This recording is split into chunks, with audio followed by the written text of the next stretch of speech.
এক সময়ের কথা, এক গভীর জঙ্গলে বাস করত এক চালাক শিয়াল। সে ছিল খুবই ধূর্ত, সবসময় নতুন নতুন চালাকির ফাঁদ পাতত। কিন্তু একদিন তার মনে হলো, এখন একটু বুদ্ধি খাটিয়ে একটা বিয়ে করে নিলে মন্দ হয় না। বয়স তো আর কম হলো না, একটা বিয়ে শাদী না করলে জীবনটা চলবে কি করে? কিন্তু বিয়ে যে করব, পাত্রী পাবো কোথায়? এই যা, পাত্রী পেয়েছি। ভাগ্য আমার সুন্দরী মেয়েটাকে বিয়ে করলে খারাপ হয় না। জঙ্গলের সবাই তখন আমাকে অনেক সম্মান করবে। যাই, বাঘ মামার সাথে দেখাটা করে আসি।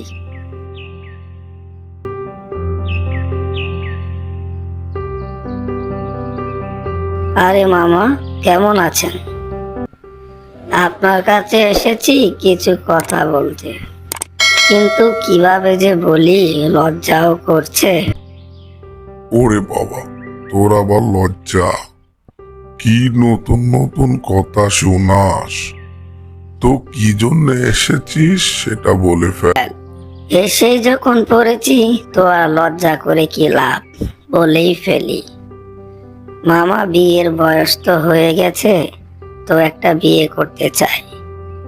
আপনি যদি রাজি থাকেন তাহলে আমি আপনার সুন্দরী মেয়েটাকে বিয়ে করতে চাই। ভাগ্নে, মেয়ে যখন আছে বিয়ে তো দিতেই হবে। কিন্তু ভাগ্নে, তুমি তো আমার মেয়ের যোগ্য নও। তোমার না আছে শক্তি, না আছে সামর্থ্য। তুমি আমার মেয়েকে কিভাবে বিয়ে করবে? মামা, শক্তি সামর্থ্য দিয়ে কিছু হয় না, বুদ্ধি থাকতে হয়। বুদ্ধি থাকলে সবকিছুই করা সম্ভব। তাহলে তুমি তোমার বুদ্ধির প্রমাণ দেখাও, তাহলে আমি ভেবে দেখব তোমার কাছে বিয়ে দেওয়া যায় কিনা। হাতি ভাই, তোমাকে একটা গোপন কথা বলবো, তুমি কারো কাছে বলবে না তো?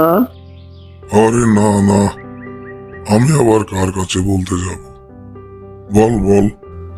বাঘ মামা বলেছে তুমি নাকি খুবই দুর্বল, তোমার গায়ে নাকি কোনো শক্তি নেই।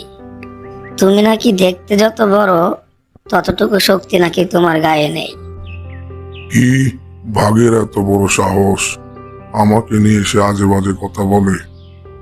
আজকে আমি বাঘকে দেখে নেব।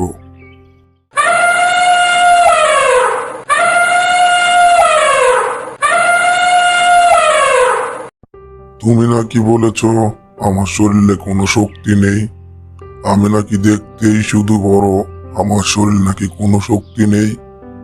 এটা কি সত্যি? না না, আমি তোমাকে এই কথা বলতে যাব কেন? আমি তো এই কথা কখনো বলিনি।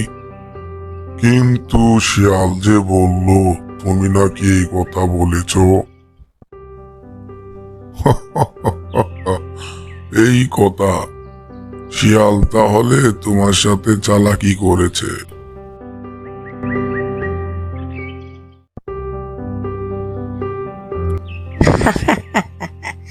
কি মামা, চালাকিটা কেমন করলাম?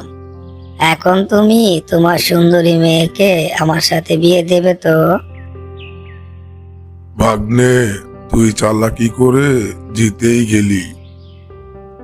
আমি আমার মেয়েকে তোর সাথেই দিয়ে দেব। ও, এই কথা? তাহলে শিয়াল বিয়ে করার জন্যই চালাকি করেছে। তাহলে কালকে আমাদের শিয়ালের বিয়ে। কোথায় তোমরা? আজকে আমাদের শিয়ালের বিয়ে। বনের সমস্ত পশুদের খবর দাও, আনন্দ করো, ফুর্তি করো, তাড়াতাড়ি চলো। আমি আবার ঠান্ডা খাবার বেশি খেতে পারি না।